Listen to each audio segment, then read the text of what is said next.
Hello and welcome to Daily Dose Radio, a 5-minute-a-day podcast studying the Psalms verse by verse, recorded here in the dining room of the Bible Bistro, located in Sharonville, Ohio. Hey there, friend. Welcome back to Daily Dose Radio here in the Bible Bistro.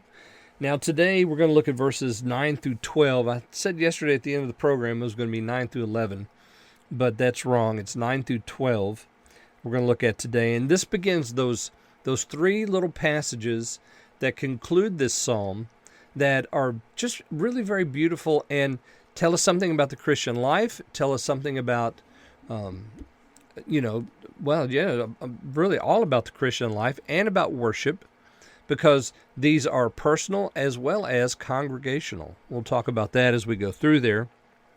First, this first little strophe is 9 through 12, and let me read that for us. I will walk before the Lord in the land of the living. I believed, therefore I have spoken.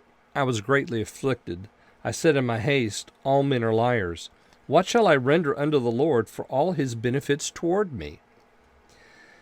Now, we kind of leave there at 12 with a little bit of a cliffhanger because we're going to answer that question in 13 through 19. We're going to answer that question over and over again.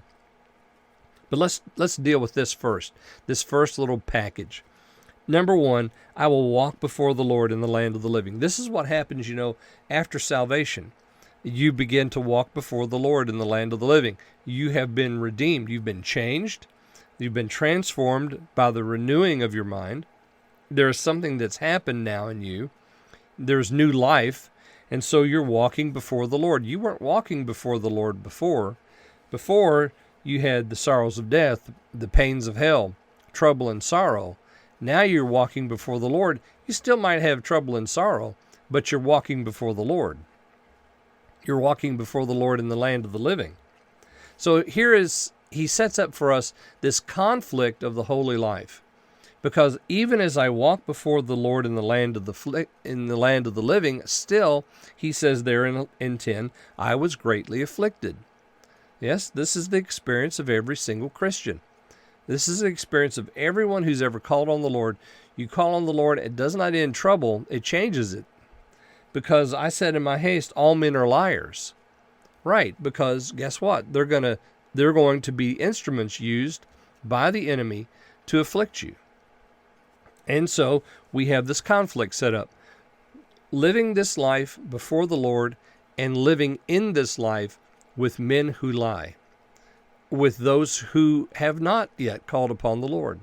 And so the difference here is it's amazing, it's profound. And then he asks the question, what shall I render unto the Lord for all his benefits towards me? So even in the midst of affliction, you want to render something unto the Lord? Absolutely. Because there are benefits that he gives to the believer who walks in his presence in the land of the living, in the midst of affliction. Even when I confess my faith, still I can be afflicted, greatly afflicted, he says. We should not think for one moment that this life as a believer is just going to be, all rosy. What's rosy is the fact that we walk through this valley of the shadow of death holding the hand of our shepherd. That's what's rosy.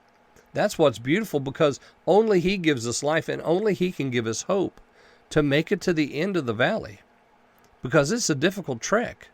He said there in verse 8, my eyes from tears, God has delivered my soul from death, my eyes from tears, my feet from falling.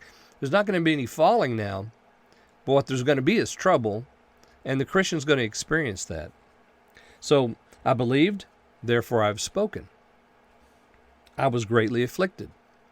So his confession is one thing, his experience is another thing, and yet he says, what am I going to render unto the Lord for all his benefits towards me? Friend, look at the benefits that the Lord has given you as a believer in this life and rejoice in them. Now, tomorrow we're going to answer that question. So come back tomorrow and we'll answer the question with our second little package of information here on Daily Dose Radio. Thanks for listening to Daily Dose Radio. For more fresh and delicious Bible studies, podcasts, books, and more, Check out the Bible Bistro online and on YouTube. Join me again next time for Daily Dose Radio.